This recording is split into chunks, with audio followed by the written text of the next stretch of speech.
Next, we have David Ozog from the University of Oregon. His field of study is computational science. His advisor is Alan Maloney, and he performed his practicum at Argonne National Lab. Thank you very much. Can you all hear me all right? Yep, great. If you take a close look at your programs, you'll see that I intended to talk initially about my PhD dissertation topic, which was multi-resolution chemistry.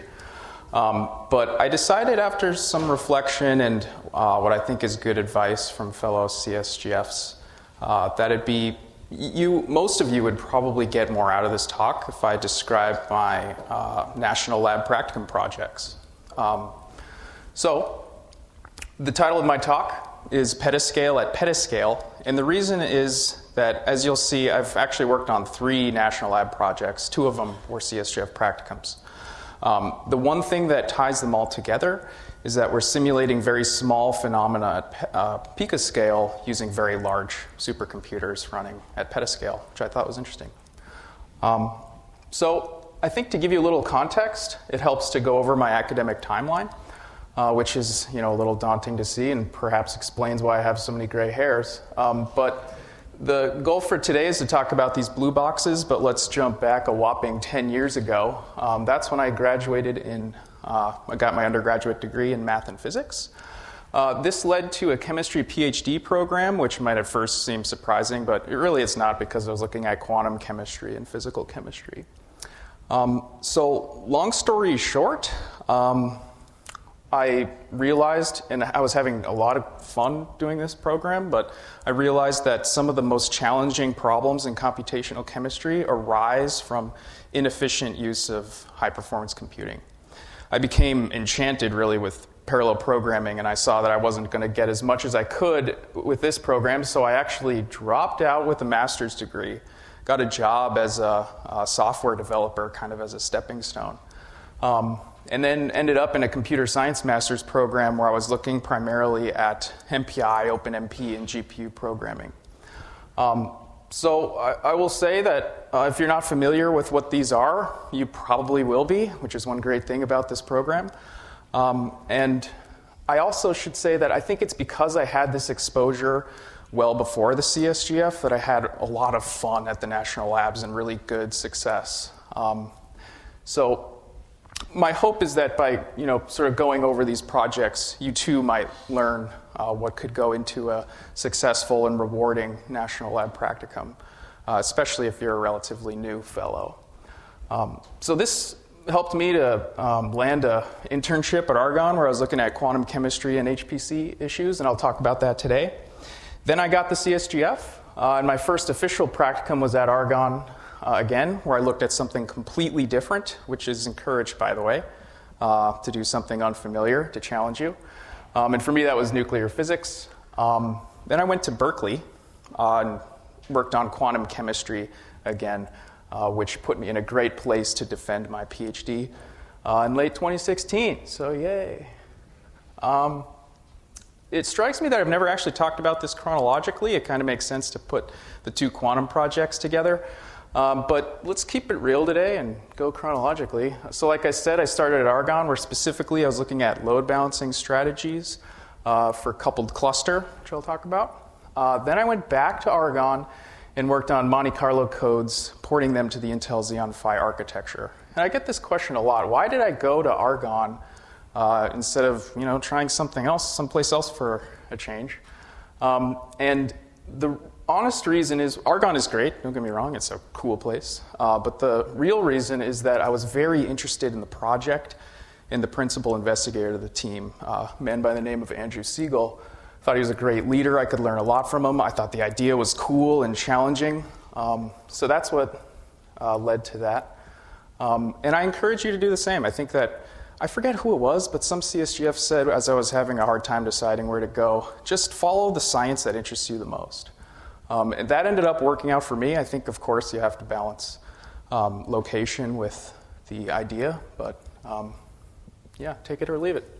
So I ended up, another thing too is I did a second practicum at Berkeley, which, if you do a second practicum, if you're bold enough, it's a great opportunity to go someplace new. But I also had the wonderful opportunity to work with someone I highly respected in the field. Her name is Kathy Yellick. So I'll try and talk about all three of these today if there's time, which there always isn't time. So first, let me give a brief overview of what quantum chemistry is and why it matters. So quantum chemistry, in a word, is the study of atoms and molecules with a particular focus, at least for me, on what the electrons are doing. It's important for understanding chemical reactions, ground states, excited states, transition states, and this is obviously important for understanding and doing research in alternative energies, battery research, pharmaceuticals, new materials, things like this. The big problem is that these methods are extremely expensive. So I like to show this example. CCSDTQ is sort of the we call it the platinum standard, and it's known to be very accurate. It's O of n to the 10th for flops and O of n to the 8th for number of bytes for memory storage. And if you do a 5-mer of DNA, where n is about 3,453, we can think of it as the number of electrons. It's really the number of basis functions. But that's a huge number, and according to my back-of-the-envelope calculation, it would take an exaflop machine 7 billion years to do. So the point is that yes, exascale is important, but also that algorithms are very important. And we need to be careful about what problems we solve, and in this case, what basis we choose. So briefly, just some quick jargon about quantum chemistry. It's all about the wave function, which, if you look at this sideways, is the Schrodinger equation is what we're solving. It's really just a eigenvalue problem. The problem is that this Hamiltonian matrix has elements that depend on the values of the eigenvectors, which makes it nonlinear and much more difficult to solve than just using standard scale-packer, things of this nature. So my first project looked at NWChem, which, if you haven't heard of it, you will. It's a DOE flagship program for doing these sorts of quantum chemistry programs. And then the thing I'd mention is that we assume an ansatz that is exponential, and that's where, so the number of terms that we truncate that to is where these accuracy hierarchies come from, and that CCSDTQ is the example that I mentioned before. So long story short, with this application, we have to do a bunch of tensor contractions, which really means, again, dgems, bunch of matrix multiplies. And this concept comes up in my research a lot, the idea of P-gas, which is really cool because it allows you to program a distributed memory machine as if it were one large shared memory machine. So a pretty useful abstraction, and it comes up quite a bit for me. So here's a single slide overview. The objective was to effectively manage a large number of these tasks, which, roughly speaking, are irregularly sized matrix multiplications. So the problem is that we have this very sparse space. It's block sparse. Large blocks of these higher dimensional tensors are 0. And we need to assign different blocks of that to across processes within a cluster. So the point I'll make here is that by profiling this code and seeing what the load balance looks like and where overheads are spent, I was able to construct relatively simple algorithms. This is sort of the simplest form of it. It's called the inspector executor, where we inspect tasks and then assign them statically to avoid some of the overheads of dynamic load balancing. And I was able to get really good speed ups. And so this was the first time I had gotten like 2x, 5x improvement on a big DOE code.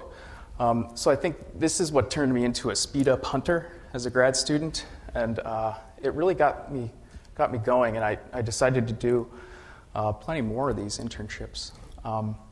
So the takeaway for you guys, at least if you're interested in performance optimization of your codes, is keep an eye out for load balance. It's almost always the first thing that comes up.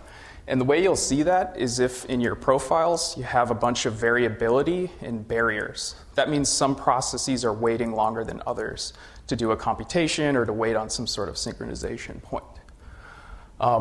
For me, this comes up a lot, the cost of shared counters. So if you see counters keeping track of what work has been done, let me know about it and keep an eye out. So the second practicum, or I guess this was my first official CSGF practicum. I worked with Andrew Siegel with the Caesar group at Argonne. And the idea here was that we wanted to essentially port an existing Monte Carlo code to the more SIMD-friendly architecture. SIMD means same instruction, multiple data. And we're seeing it a lot. It's come up in every single talk so far. So in short, we're looking at neutron transport. I'm going to have to go a little quickly through these slides just because there's not a lot of time left. I'm looking at 3D neutron transport. So we're actually simulating neutrons as they track throughout the reactor. The big problem is the calculation of the macroscopic cross-section. Turns out to look kind of like a table lookup, a random table lookup, which just kills your performance because it's essentially a cache miss every time. So this is the problem. It's memory bound, probably latency bound, and that is an issue, especially in the face of GPUs, Intel Xeon Phi, everything that's vectorization like.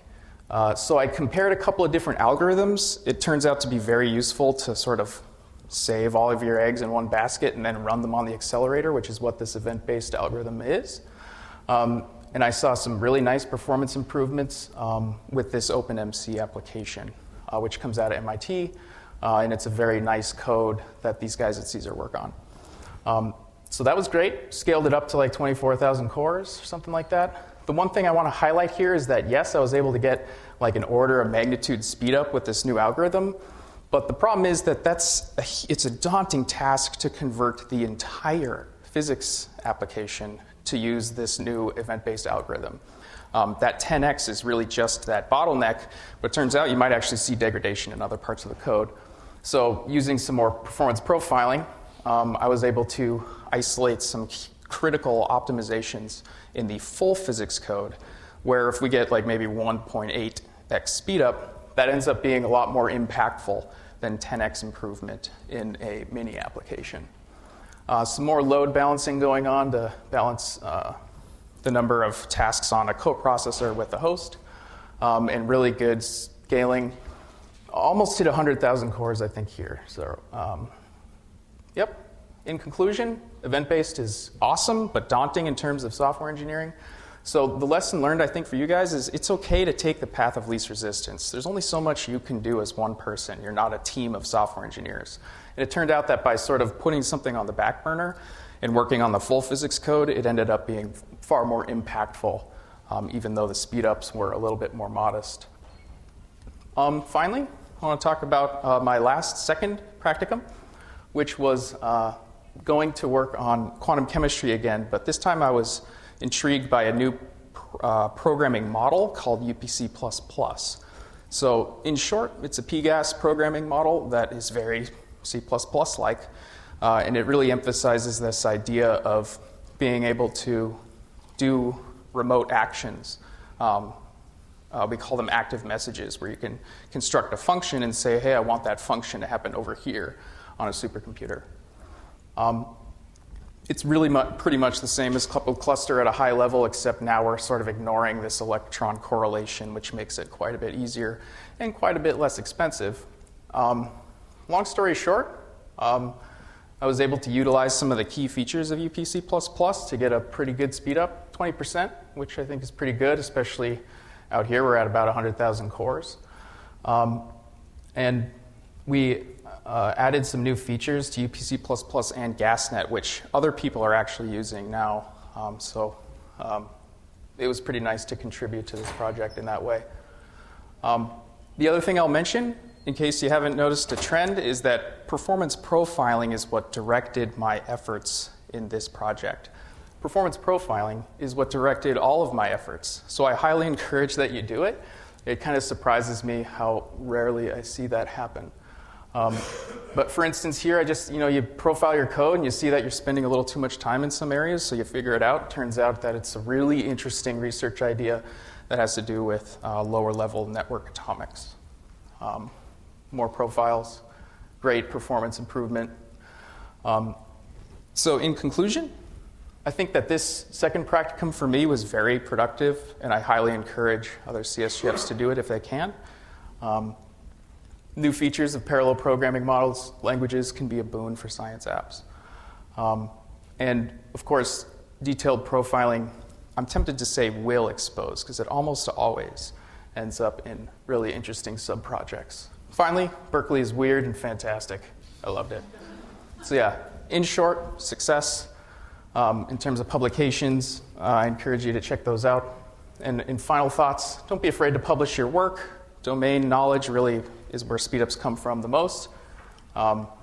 Jump right into parallel programming if you're unfamiliar. I'd be glad to help you get started. And become familiar with an HPC profiling tool. So, final thought, thanks very much, especially to those involved with my great experiences at the labs and the CSGF, of course. So thank you.